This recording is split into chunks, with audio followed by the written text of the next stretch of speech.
Praise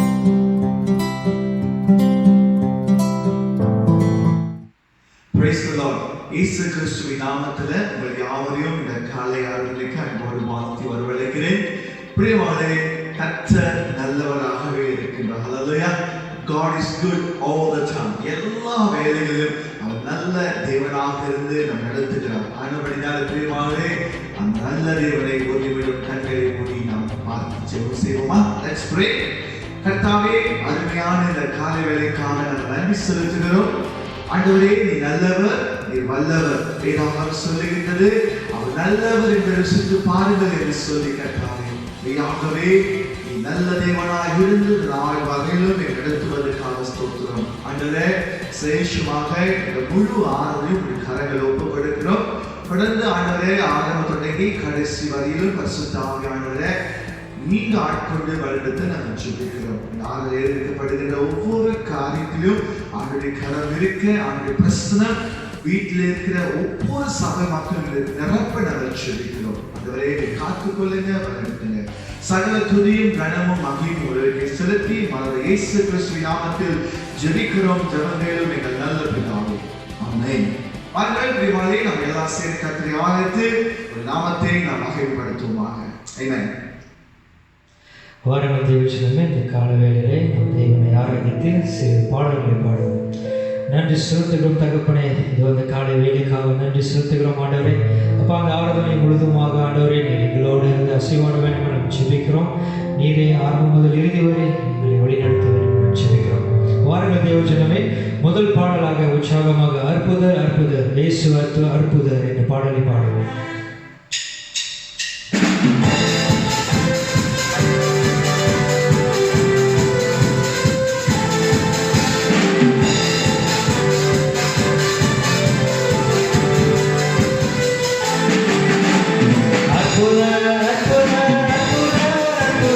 Hey, so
மாறிவிடும் வாழ்வை இன்பமாய் மாற்றுகிற எங்கள் தேவன் நீர் அற்புத ஆண்டவர். நன்றி செலுத்துகிறோம் ஆண்டவர். மகிமை மாட்சிமை நிறைந்தவரே உமக்கு நன்றி செலுத்துகிறோம் ஆண்டவர்.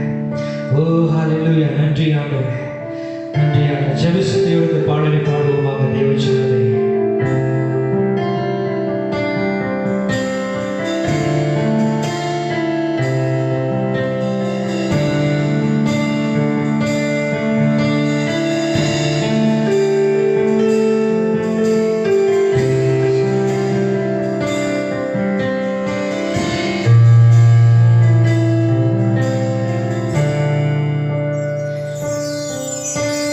மகிமை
Be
ஆண்டவரே,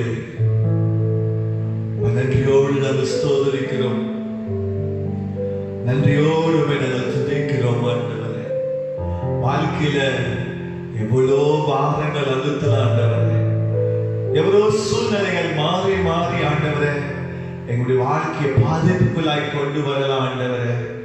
ஆனா நீங்க எங்க கூட இருக்கும் பொழுது ஆண்டவரே, அதை ஜெயிப்பதற்கு, அதை மேற்கொள்வதற்கு நீங்க பலத்தை தருகின்ற ஆண்டவராய் இருப்பதற்காக நாங்கள் ஸ்தோத்திரிக்கிறோம். ஆண்டவரே, வருத்தப்பட்டு பாரம் சுமக்கிறவர்களே, நீங்கள் எல்லாரும் இடத்தில் வாருங்கள், நான் உங்களுக்கு இளைப்பாறுதல் தருவேன் என்று சொன்ன கர்த்தாவே, ஆண்டவரே, பாரத்தோடு சுமையோடு கண்ணீரோடு வேதனையோடு கலக்கத்தோடு புலம்பலோடு இருக்கிற மக்களுடைய பாரத்தை கர்த்தர் இறக்கி வைக்கும்படியாக ஜெபிக்கிறோம்.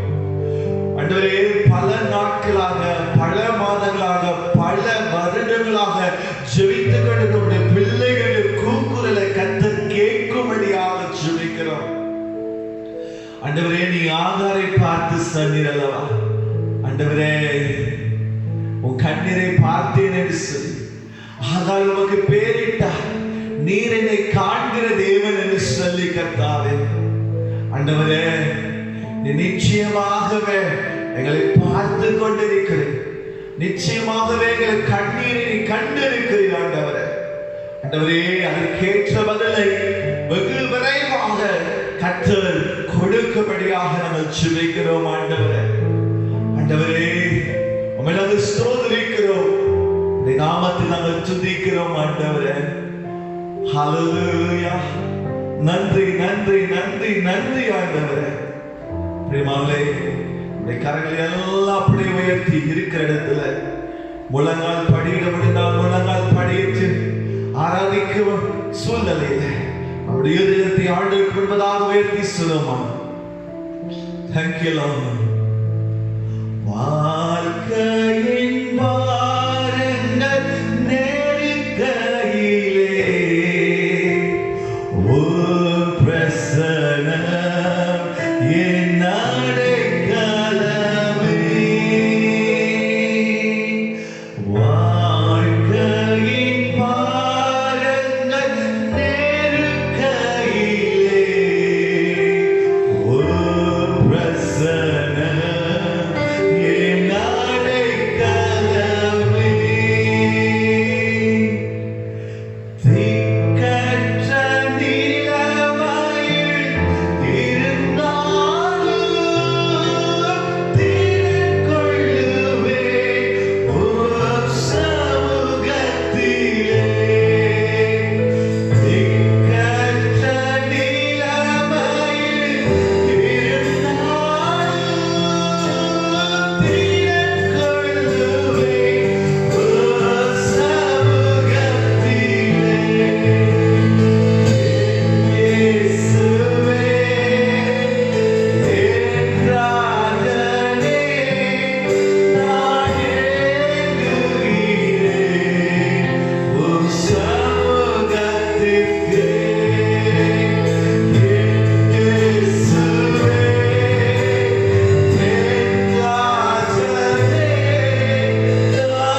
சொல்லுகிற வண்ணமாக ஆண்டவரே உம் மண்டியில வருவது, ஒரு சமூகத்தை கிட்டி நெருங்கி ஜெபிப்பது எத்தனை ஆனந்தம் என்று சொல்லி ஸ்தோத்திரிக்கிறோம் கர்த்தாவே. நன்றி ஆண்டவரே. அப்பா நாங்கள் கூட நாங்கள் எல்லாம் ஒருமனப்பட்டவர்களாக எங்க தேசத்துக்காக நாங்கள் மன்றாடுகிறோம் ஆண்டவரே. கர்த்தருடைய மனதுருக்கம், கர்த்தருடைய இரக்கம் இந்த மலேசியா தேசத்தின் மீது வெளிப்படும்படியாக ஜெபிக்கிறோம் ஆண்டவரே.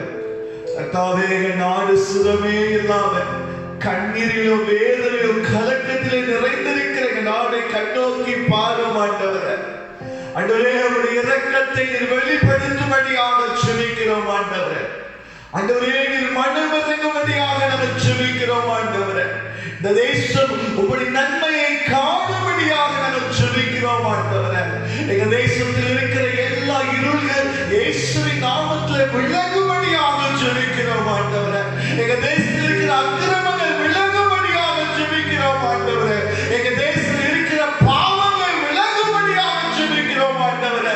ஆண்டவரே, எங்க தேசத்தின் மீது கர்த்தாவே மனமிறங்கும்படியாக ஜெபிக்கிறோம் ஆண்டவரே. Lord, we pray for compassion upon our nation, Lord Jesus. ஆண்டவரே, மனமிறங்கும் ஆண்டவரே.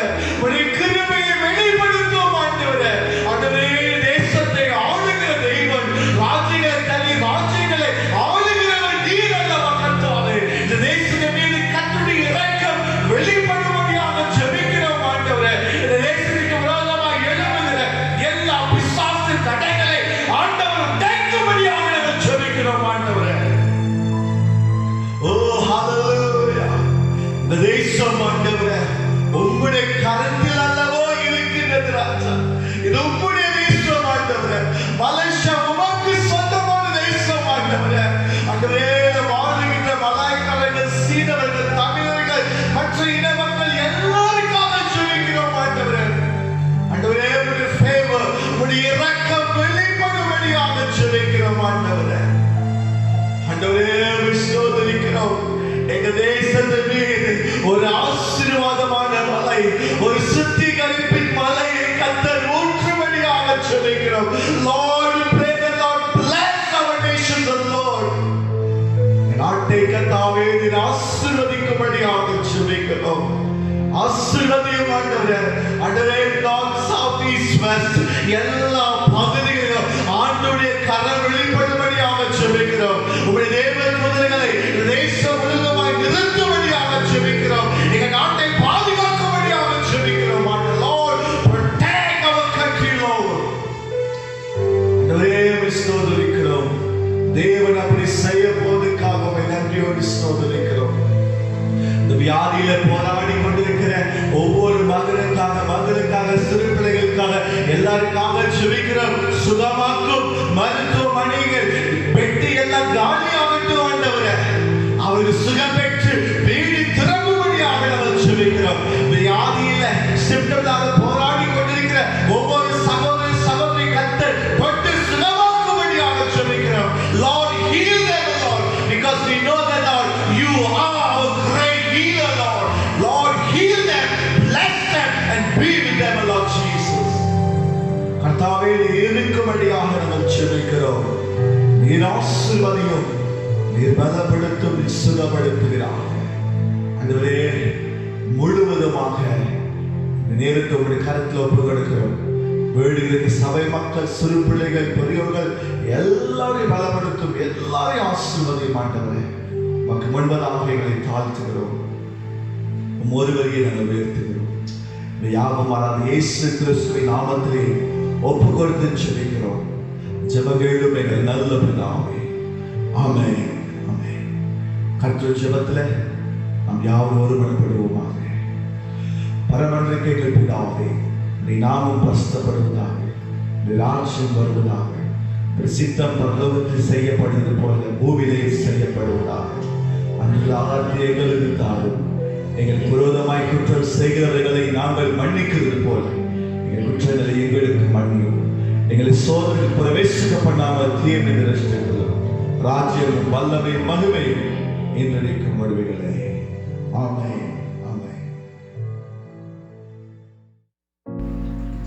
இயேசு கிறிஸ்துவின் இனிதான நாமத்திலே நான் உங்களை வாழ்த்துகின்றேன். பிரியமானவர்களே, இன்று வாசிக்கும்படியாக தெரிந்து கொள்ளப்பட்ட வேத பகுதி தானியேல் 6ஆம் அதிகாரம் 3ஆம் வசனம். தமிழிலே வாசிக்க கேட்போம்.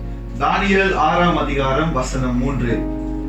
இப்படி இருக்கையில் தானியேல் பிரதானிகளுக்கும் தேசாதிபதிகளுக்கும் மேற்பட்டவனாய் இருந்தான். தானியேலுக்குள் விசேஷித்த ஆவி இருந்தமையால் அவனை ராஜ்யம் முழுமைக்கும் அதிகாரியாக ஏற்படுத்த ராஜா நினைத்தான். ஆமென். ஹல்லேலூயா. பிரியமானவர்களே, தேவ செய்திக்கு போவதற்கு முன்பதாக நாம் தலைகளை தாழ்த்தி ஜெபம் செய்வோம். அன்பான ஆண்டவரே, உம்மை ஸ்தோத்திரிக்கின்றோம். இந்த தேவ வார்த்தைக்காக நாங்கள் ஜெபிக்கின்றோம். இந்த வார்த்தை எங்களோடு பேசட்டும், எங்களோடு இடைப்படட்டும், எங்களை ஆசீர்வதிக்கட்டும், எங்களை உருவாக்கட்டும், மாற்றட்டும் என்று ஜெபிக்கின்றேன். வெலமாறாத இயேசுவின் நாமத்தில் நான் ஜெபிக்கின்றேன் பிதாவே. ஆமென். வாசிக்கும்படியாக தெரிந்து கொள்ளப்பட்ட வேத பகுதியை நீங்கள் திருப்பிக் கொள்வீர்களானால், இந்த பகுதியானது ஒரு பகுதி டேனியலை குறித்து பேசக்கூடிய ஒரு பகுதி. அதாவது என்ன பகுதி என்று பார்க்கும் பொழுது, டேனியலை சிங்க கபியில தள்ள வேண்டிய ஒரு சூழ்நிலைக்குள்ளாக அவர் தள்ளப்பட்ட ஒரு காரியத்தை தான் இந்த பகுதியிலே நீங்கள் வாசிக்கலாம்.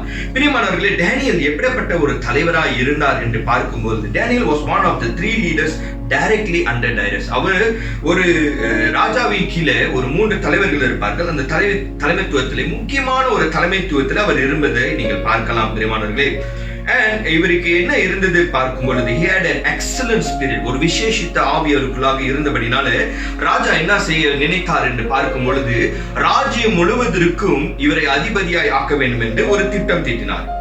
ஆனால் இதை கண்ட ஒரு தீய மனிதர்கள் அவர்களும் திட்டம் தீட்டுவதை பார்க்கிறோம். பிரியமானவர்களே, what they did, they plot against Daniel so that he will be thrown into the lion's den. அதாவது பிரியமானவர்களே, இவர்கள் ஒரு சதி திட்டம் தீட்டினார்கள். என்ன சதி திட்டம் என்று பார்க்கும் பொழுது, டேனியலை ஒரு குற்றம் சாற்றி இவரை சிங்க கபியிலே தள்ளுவதற்கு ஒரு பழியை அவர் மேலே செலுத்துகிறதை நீங்கள் பார்க்கலாம். They could find no charge of fault because he was faithful. பிரியமானவர்களே, அவர் மேலே எந்த குற்றமும் கண்டுபிடிக்கப்பட முடியவில்லை.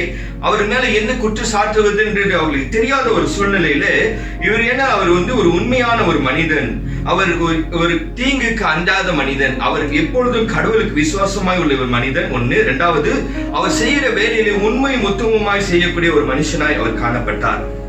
அப்ப என்ன நடந்தது என்று பார்க்கும்போது, they made a plot. அதாவது plot என்ற வார்த்தைக்கு என்ன அர்த்தம் என்று பார்க்கும்போது, meaning a plan made in a secret by a group of people to do something illegal or harmful. அதாவது plot என்றால், அதாவது plot என்ற வார்த்தை என்று ஆங்கிலத்தில் என்ன குறிக்கிறது என்று பார்க்கும் பொழுது, ஒரு கூட்ட ஜனங்கள் கூடி அவரை சதி திட்டம் தீட்டினார்கள். என்ன செய்ய வேண்டும் என்று சொல்லி, அவரை அழித்து விட வேண்டும், அவருக்கு விரோதமாய் காரியங்கள் செய்து விட வேண்டும் என்று சொல்லி அவர்கள் சதி திட்டம் தீட்டினதை நீங்கள் பார்க்கலாம். இதற்கு அவர் என்ன செய்தார் என்று பார்க்கும்போது, அவர் அமைதியாக இருக்கிறதை நீங்கள் பார்க்கலாம். அடுத்த பகுதியில் நான் அதை குறித்து நான் உங்களுக்கு சொல்லுகிறேன். பிரியமானவர்களே, because they could not find any charges, so decided to make up something. பிரியமானவர்களே, அவர்கள் என்ன செய்தார்கள் என்று பார்க்கும் பொழுது, எந்த குற்றமும் கண்டுபிடிக்கப்பட முடியல, இவன் மேல எந்த குற்றமும் நம்மளால சாற்ற முடியல, உண்மையா இருக்கிறானே, எல்லாத்திலும் கரெக்டா இருக்கிறானே அப்படி என்று சொல்லி அவர்கள் என்ன செஞ்சாங்க, அவங்களே உருவாக்குனாங்க ஒரு திட்டத்தை. இவர் மேல ஒரு திட்டத்தை நம்ம உருவாக்கி இவரை இதுல தள்ளி விட்டுறலாம் அப்படின்னு சொல்லி அவங்க சதி திட்டம் தீட்டினாங்க. அடுத்தபடியாக பார்த்தீங்கன்னா, no there was any error or fault found in him. அவர் மேல எந்த குற்றமும் அவர்கள் கண்டுபிடிக்கப்பட முடியவில்லை. ஒன்று. இரண்டாவது, அவர் பாவம் இல்லாதவர், அவர் பாவம் செய்யவில்லை என்று வேதம் கூறுகிறது. he was blameless, அவர் நீதிமான் என்று சொல்லி கூட வேதம் கூறுகிறது. we shall not find any charge against Daniel unless we find it against him concerning the law of his God.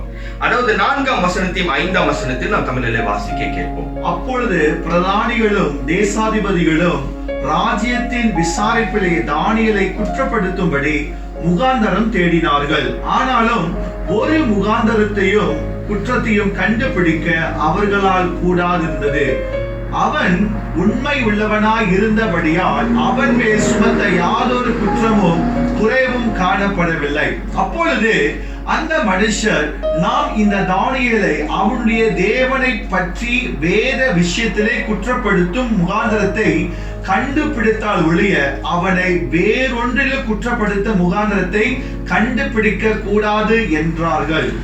அப்ப பாருங்க பெரியமனே, இந்த வசனம் என்ன கூறுகிறது என்று பார்க்கும் பொழுது ஆங்கிலத்தில், we shall not find any charges against this Daniel unless we find it against him concerning the law of his God.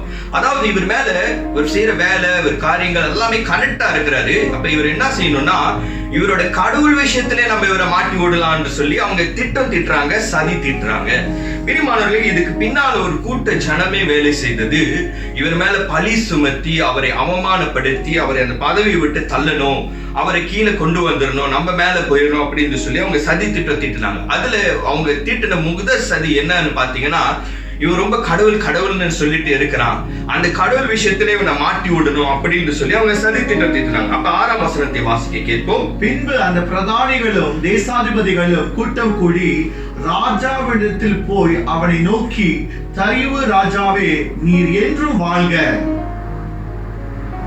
அப்ப என்ன செஞ்சாங்க என்று பார்க்கும்போது, தரியு ராஜா இடத்துல போய் அவங்க காரியங்களை சொல்றாங்க. என்ன சொல்றாங்க என்று பார்க்கும்போது, ராஜா வாகிய தேவனே, ராஜாவே, நீங்க என்ன செய்றீங்க, நீங்க வந்து ஒரு என்னது கட்டளை போடணும். அதாவது என்ன கட்டளைன்னா, உங்களை தவிர வேற யாரையும் வணங்க கூடாதுன்னு சொல்லிட்டு நீங்க கட்டளை போடணும் அப்படின்னு சொல்லிட்டு அவங்க போய் ராஜாவின் இடத்துல அவங்க சொல்லுகிறதை நீங்கள் பார்க்கலாம். தெரியுமா? கீழ்ப்பகுதியை வாசித்தீங்கன்னா அதை குறித்து அது எழுதப்பட்டிருக்கிறது.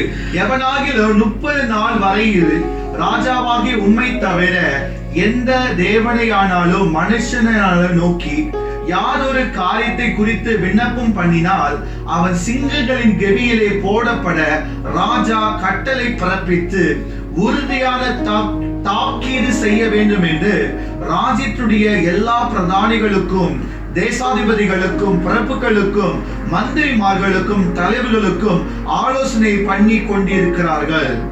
பிரியமானவர்களே, அவங்க போயிட்டு என்ன சொன்னாங்கன்னா, ராஜாவே, நாங்க எல்லா அதிகாரிகிட்டையும் பேசிட்டோம். அப்ப நாங்க என்ன முடிவு எடுத்தோம்னா, இந்த டேனியல் வந்து உங்களுக்கு கீழ்ப்படியல, நீங்க போட்ட கட்டளைக்கு அவர் கீழ்ப்படியல என்று சொல்லிட்டு அவங்க பொய் சொல்லுகிறதை நீங்க பார்க்கலாம். பிரியமானவர்களே, அவங்க எல்லா அதிகார இடத்துல பேசியிருந்தா இந்த தானியல் கிட்டே அவங்க பேசியிருக்கணும். நீ ஏன் நீ இந்த கடவுள்கிட்ட வணங்குற, நீ இந்த செய்யக்கூடாது, ராஜா அப்படி கட்டளை போட்டுக்கிற, அவங்க பேசியிருக்கணும். ஆனா அவங்க பேசக்கூட இல்லை. அவங்க ஸ்ட்ரெயிட்டா ராஜா கிட்ட போயிட்டு வேட்டு வைக்கிறாங்க. வேட்டு வைக்கிறது மட்டும் இல்லாம போட்டு கொடுக்குறாங்க. இந்த மாதிரி நீங்க தானே ராஜா அப்படி ஒரு கட்டளை போடணும்னு சொல்லிட்டு நாங்க சொல்லியிருந்தோம். ஆனா அவன் என்ன செய்யறான் என்று பார்க்கும் பொழுது, அவன் இன்னும் ஜெபிக்கிறான், இன்னும் காரியங்கள் செய்யறான். அவன் அப்படியாக அந்த கட்டளைக்கு அவன் கீழ்ப்படியவில்லை. அப்ப டேனியலோட வாழ்க்கையை பார்க்கும் பொழுது, அவர் அந்த ராஜாவின் அரண்மனையில வேலை செய்ததுனால அவர் என்ன செய்யணும்னா, அவர் தான் அந்த கட்டளைக்கு கீழ்ப்படியணும். ஏன் அவர் அந்த கட்டளைக்கு கீழ்ப்படித மடித்தார் என்று பார்க்கும் பொழுது, அவருடைய சூழ்நிலை எப்படிப்பட்ட ஒரு சூழ்நிலை என்று பார்க்கும் பொழுது, வேலையா கடவுளா ஒண்ணு, ரெண்டாவது ஆண்டவரா இல்ல கொடுக்கப்பட்ட வேலையா என்று சொல்லி அவர் முடிவெடுக்கும். ஆனா அவர் என்ன முடிவு எடுக்கிறார் என்று பார்க்கும்போது, என் கடவுளை தவிர வேற தேவனை வணங்க மாட்டேன், வேற யாரையும் நான் வணங்க மாட்டேன் என்று சொல்லி அவர் முடிவு எடுக்கிறதை நீங்கள் பார்க்கலாம். பிரியமானவர்களே, ஏன் அப்படி அவர் முடிவு எடுத்தார்? ஏன்னா அவருக்கு தெரியும், அவருடைய ஆண்டவர் தான் எல்லா சூழ்நிலையிலும் எல்லா நேரங்களிலும் அவருக்கு உதவி செய்தார் என்று அவருக்கு தெரியும். ஒண்ணு. ரெண்டாவது, அவர் எப்பொழுதும் கடவுளே நம்பிக்கொண்டிருந்த ஒரு மனிதனாய் காணப்பட்டார். இவங்க இப்படி சதி தீட்டம் தீட்டுறாங்களே என்று சொல்லிட்டு அவர் கவலைப்பட்டு உட்காரவில்லை. அவர் என்ன செய்தார் என்று பார்க்கும்போது வசனம் 10 வாசிக்க கேட்போம். தானியேலோ வென்றால் அந்த பத்திரத்துக்கு கையெழுத்து வைக்கப்பட்டதென்று அறிந்த போதிலும் தன் வீட்டுக்குள்ளே போய் தன் மேல் அறையிலே எருசலேமுக்கு நேராக பலகணிகள் திறந்திருக்க அங்கே தான் முன் செய்து வந்தபடியே தினம் 3 வேளையும் தன் தேவனுக்கு முன்பதாக முழங்கால் படியிட்டு ஜெபம் பண்ணி ஸ்தோத்திரம் செலுத்தினான். பிரியமானவர்களே, அவர் என்ன செய்கிறார் என்று பார்க்கும்போது இதுலதான் அந்த ரகசியமே அடங்கியிருக்கு. அவர் என்ன செய்கிறார் என்று பார்க்கும்போது ஜெபிக்கிறார். கடவுளுடைய சமூகத்தில் அமர்ந்திருந்து அமைதியாக ஜெபிக்கிறார். இப்படி ஒரு சூழ்நிலை உருவாயிருச்சு, ஆண்டவரே பிரச்சனை உண்டாயிருச்சு என்று சொல்லிட்டு அவர் எல்லாம் அதை சொல்லியிருப்பாரா என்ன நமக்கு தெரியல. அது விபரித்து வேதம் எழுதவில்லை. ஆனால் அவர் ஜெபித்தார் என்று வேதம் எழுதி இருக்கிறது. And he prayed and gave thanks to God. அதாவது அவர் ஜெபித்து தேவனுக்கு நன்றி செலுத்தினார் என்று பார்க்கணும். இப்படி ஒரு வேலை போகக்கூடிய ஒரு சூழ்நிலை ஆயிடுச்சு, பட்டம் பதவி தகுதி எல்லாம் போகக்கூடிய ஒரு சூழ்நிலை ஆயிடுச்சு. இந்த மாதிரி சூழ்நிலையில ஜெபிக்கலாமா? ஆனால் தானியேல் ஜெபித்தார். பிரியமானவர்களே, அவர் ஏன் அப்படி ஜெபித்தார்? What was Daniel's custom in prayer? அதாவது he prayed 3 times a day. அதாவது ஒரு நாளைக்கு 3 வேளை ஜெபிப்பார். ஒண்ணு. ரெண்டாவது, அவர் தன்னை தாழ்த்தி முழங்காலிலே ஜெபிப்பார். ரெண்டாவது. மூணாவது, அவர் எப்பொழுதும் தேவனுக்கு நன்றி செலுத்தி ஜெபிப்பார். பிரியமானவர்களே, இன்னைக்கு நம்முடைய சூழ்நிலைகள், பிரச்சனைகள், பொல்லாத தீங்கான மனிதர்கள் நம்ம வேலை இடத்துல எழும்பி இருக்கலாம், நம்முடைய வாழ்க்கையில எழும்பி இருக்கலாம். ஆனால் அந்த சூழ்நிலை மத்தியிலே நாம் கடவுளை சார்ந்து கொள்ளும் பொழுது, கடவுளை பற்றி கொள்ளும் பொழுது, இந்த டேனியல் செய்த 3 காரியத்தை நம்ம பின்பற்றலாம். இன்னும் அதிகமாக ஜெபிக்கலாம். ஏன்னா அவர் ஒரு நாளைக்கு 3 வேளை ஜெபித்தார். 2வது, அவர் தாழ்த்தி முழங்காலிலே அவர் ஜெபிக்கிறதை நீங்க பார்க்கலாம். 3வது, அவர் நன்றி செலுத்தி ஜெபிக்கிறார். ஆண்டவரே, இந்த சூழ்நிலைக்காக நன்றி என்று சொல்லி அவர் அப்படியாக நன்றி செலுத்தி ஜெபிக்கிறதை நீங்கள் பார்க்கலாம். பிரியமானவர்களே, இன்னைக்கு என்ன காரியம் நமக்கு நடந்திருக்கிறது? நமக்கு சதித்திட்டம் தீட்டி இருக்கிறார்களா? நமக்கு விரோதமாய் காரியங்கள் செய்கிறார்களா? பரவாயில்லை, நம்ம அமைதியா தேவ சமூகத்துல ஜெபிக்கும் பொழுது தேவன் செயல்பட்டால் அது பயங்கரமாய் இருக்கும். பிரியமானவர்களே, ஏன் அதை சொல்லுகிறேன் என்று பார்க்கும் பொழுது வசனம் 16 வாசிக்க கேட்போம். அப்பொழுது ராஜா கட்டளையிட அவர்கள் தானியேலை கொண்டு வந்து அவனை சிங்கங்களின் கெபியிலே போட்டார்கள். ராஜா தானியேலை நோக்கி, நீ இடைவிடாமல் ஆராதிக்கிற உன் தேவன் உன்னை தப்புவிப்பார் என்றான். அப்ப என்ன செஞ்சிட்டாங்க? ராஜாவோட இடத்துல போய் சொல்லிட்டு, ராஜாவே, நீங்க தானே இப்படி ஒரு கட்டளை பிறப்பிச்சீங்க, அதாவது யாரெல்லாம் கேட்கலையோ கீழ்ப்படியிலையோ உங்களை தவிர வேற தேவனை வணங்குறாங்களோ அவங்களாம் சிங்க கவியில போடணும்னு சொல்லிட்டு, இப்ப இந்த மனுஷன் இப்படி தேவனை மட்டும் ஆராதிக்கிறாரு, அவரோட தேவனை மட்டும் ஆராதிக்கிறாரு, அவர் இந்த தவறு செய்திருக்கிறாரு என்று சொல்லி குற்றம் சாட்டி அவரை கொண்டு போய் சிங்க கபியில தள்ளுறாங்க. சிங்க கபியில தள்ளும் பொழுது அப்ப ராஜா சொல்றாரு, "May your gods rescue you." அதாவது உன் தேவன் உன்னை காப்பாற்றுவாராக என்று சொல்லி அவர் இப்படியாக சொல்லுகிறதை நீங்கள் பார்க்கலாம். King gave order and they threw Daniel into the lion's den. அதாவது ராஜா என்ன வேற வழி இல்லாம அவர் எந்த சூழ்நிலையில காப்பாற்றுறதுக்கு அவர் வழி தேடினாரு, ஆனால் முடியவில்லை. சோ இவங்க எல்லாம் அப்படி சொல்லிட்டாங்களே, செஞ்சிட்டாங்களே, வேற வழியே இல்லைன்னு சொல்லிட்டு அவரை சிங்க கபியில தள்ளக்கூடிய ஒரு சூழ்நிலையில ராஜா இருந்தார். ஆனாலும் கூட அவரே அந்த இடத்துல சீல் வைக்கிறதை நீங்கள் பார்க்கலாம். அது மட்டும் இல்லாமல் அந்த நாளிலே அந்த ராஜாவால தூங்க முடியல. அவர் விடிய தூங்க முடியாம அவர் பரிதவிக்கிறதை பார்க்கிறோம். அப்ப வசனம் 21 வாசிக்க கேட்போம். அப்பொழுது தானியேல், ராஜாவே, நீர் என்றும் வாழ்க, சிங்கங்கள் என்னை சேதப்படுத்தாதபடிக்கு தேவன் தம்முடைய தூதனை அனுப்பி அவைகளின் வாயை கட்டி போட்டார். அதே என்றால் அவருக்கு முன்பாக நான் குற்றமற்றவனாய் காணப்பட்டேன். ராஜாவாகிய உமக்கு முன்பாகவும் நான் நீதிக்கேடு செய்ததில்லை என்றான். பெரியமானவர்களே, இங்க பார்க்கும் பொழுது சிங்க கபியில தள்ளப்பட்டுட்டாரு. ஒரு இக்கட்டான ஒரு சூழ்நிலை. உண்மையா இருந்ததுக்கு இன்னொரு ஆபத்து வருகிறது. வேலை ஒரு போகக்கூடிய ஒரு சூழ்நிலை ஒண்ணு. 2வது, சிங்க கபியில தள்ளப்பட்டு ஒரு மரணத்துக்கு ஏதுவான ஒரு சூழ்நிலைக்குள்ளாக அவர் தள்ளப்படுகிறார். அவர் இருதயம் எப்படி பரிதவித்திருக்கிறோம், எப்படி கலங்கி இருப்பார், அதெல்லாம் வேதம் விவரித்து கூறவில்லை. ஆனால் அந்த சிங்க கபிக்குள்ள உட்கார்ந்து இருந்து அவர் எப்படி கவலைப்பட்டிருப்பார், வேதனைப்பட்டிருப்பார், பயந்திருப்பார். ஏன்னா ஒரு சிங்கம் என்று வேதம் குறிக்கவில்லை. ஆங்கில வேதத்திலே லயன்ஸ் அப்படி என்று போட்டிருக்கு. லயன்ஸ் என்று சொல்லி பார்க்கும் பொழுது திரளான சிங்கங்கள் என்று பார்க்கலாம். பிரியமானவர்களே, அப்ப அந்த சிங்க கபியில அவர் அமர்ந்திருக்கிறாரு.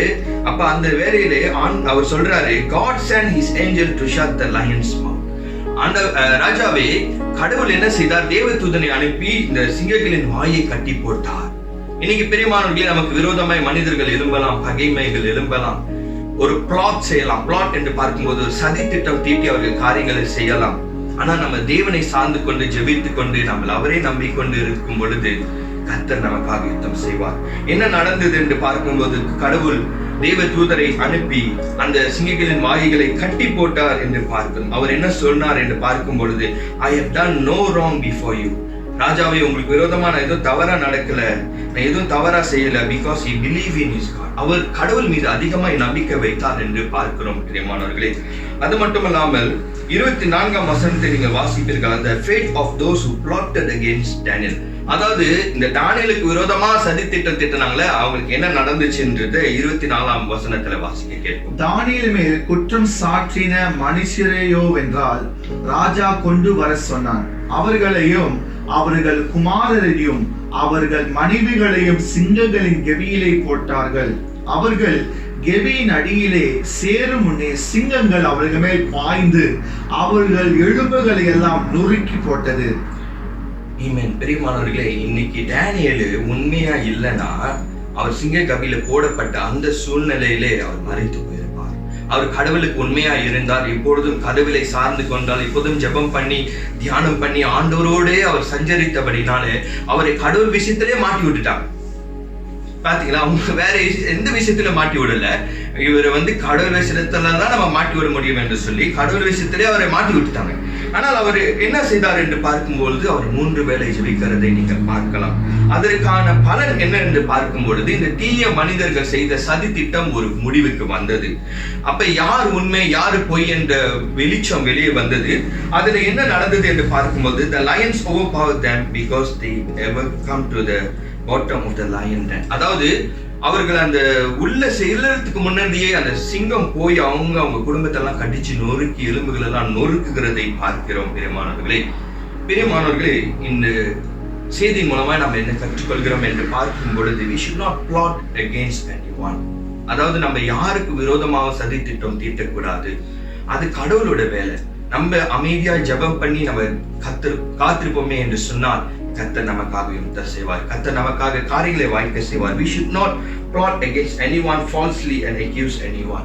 யாரையும் தீங்கா நம்ம சொல்லி அப்படியாக நம்ம அவங்களை குற்றம் சாட்டக்கூடாது. We are called to trust God. நம்ம தேவனை நம்புவதற்காக அழைக்கப்பட்டிருக்கோம். இந்த டேனியலோட வாழ்க்கையில எல்லாம் முடிந்தது என்று பார்க்கும்போது அவர் அமைதியா ஜெபிக்கிறதை நீங்கள் பார்க்கலாம். சந்தோஷமா ஜெபிக்கிறதை பார்க்க. ஏன்னா அவர் கடவுளை நம்பி இருந்தார். அதே போல தேவனை நம்பி நாம் சார்ந்திருப்போம். கர்த்தர் காரியங்களை வாய்ப்பு செய்வார். கர்த்தர் உங்களை ஆசீர்வதிப்பார். நம் தலைகளை தாழ்த்தி ஜெபம் செய்வோம். அன்பின் ஆண்டவரே, உம்மை ஸ்தோத்திரித்து ஆராதிக்கின்றோம். தேவன் எங்களோடு பேசினர் என்று நாங்கள் ஜெபிக்கின்றோம். ஆண்டவரே, யாருக்கு விரோதமாக சதி திட்டமோ ஆண்டவரே காரியங்களை நாங்கள் தீட்டாதபடி தேவ சமூகத்தில் ஜெபிக்கிறவர்களாகவும் தேவ சமூகத்தில் ஒப்புக் கொடுக்கிறவர்களாகவும் நாங்கள் இருக்க எங்களுக்கு உதவி செய்யும். எங்களை காத்துக்கொள்ளும் வழி நடத்தும். நாம் ஆராதனை ஜெபிக்கிற பிதாவே, ஆமென். Praise the Lord. பிரியமானவர்களே, ஆண்டவருடைய வார்த்தையை கேட்டோம், கர்த்தரை நாம் ஆராதித்தோம். இந்த வேளையில் கூட இறுதி பாடலாகவும் காணிக்கை பாடலாகவும் இந்த பாடலை பாடுவோம். துதி கீதங்களால் புகழ்வேன் உந்தன் நாம மகத்துவங்களை நாம் பாடுகிற வண்ணமாக நம்மை அர்ப்பணித்து ஆண்டவரை ஸ்தோத்திரித்து நம்முடைய காணிக்கையை நாம் கொண்டு வருவோமாக. ஆமென். Thank you.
செலுத்துகிறோம். இம்மட்டுமாக நாடு முழுவதுமாக எங்களோடு இருந்து எங்களை வலியுறுத்தி எங்களோடு பேசுகிறதுக்காக நன்றி செலுத்துகிறோம். ஆண்டவரே, நீ தொடர்ந்து எங்களை காத்து எங்களை வலியுறுத்த நாங்கள் சொல்லிக்கிறோம். தொடர்ந்து நம்முடைய பிரசனத்துக்கு எங்களை ஒப்புக்கொடுக்கிறோம். பரிசுத்த ஆவியானவர் எங்களை காத்து கொள்ள நாங்கள் சொல்லிக்கிறோம். ஆண்டவரே, தொடர்ந்து இந்த வாரம் முழுவதுமாக உம்முடைய கரம், உம்முடைய பிரசனம் தொடர்ந்து நடத்த நாங்கள் சொல்லிக்கிறோம். இந்த கடினமான சூழ்நிலையில கர்த்தருடைய பிரசனம், கர்த்தருடைய பாதுகாப்பு முன்னும் பின்னுமாக சூழ்ந்து கொள்ளும்படியாக சொல்லிக்கிறோம். காரணம், இஸ்ரவேலை காக்கிற தேவன் தூங்குவதும் இல்லை, உறங்குவதும் இல்லை. கர்த்தர் அப்படியாக காத்து நடத்தும்படியாக கரையில் ஒப்புக்கொடுக்கிறோம். வீட்டில் இருக்கிற சிறு பிள்ளைகள், வாலிபர்கள், பெரியோர்கள், வயோதிபர்கள் ஒவ்வொருவரையும் கர்த்தாவே நீர் ஆசீர்வதிங்க, பலப்படுத்துங்க. யாவும் இயேசு கிறிஸ்துவின் நாமத்தில் ஒப்புக்கொடுத்து ஜெபிக்கிறோம். ஜெபங்களும் எங்கள் நல்ல பிதாவே, ஆமென். ஆசீர்வாதம் பெற்றுக்கொள்வோம். நம்முடைய கர்த்தராகிய இயேசு கிறிஸ்துவின் கிருபையும் பிதாவாகிய தேவனுடைய அன்பும் பரிசுத்த ஆவியானவரின் அன்னுடைய ஐக்கியம், வழிநடத்துதல், பாதுகாப்பு நம் அனைவரோடும் இப்போதும் சதா காலம் நிலைத்திருந்து நம்மை காப்பதாக. ஆமென்.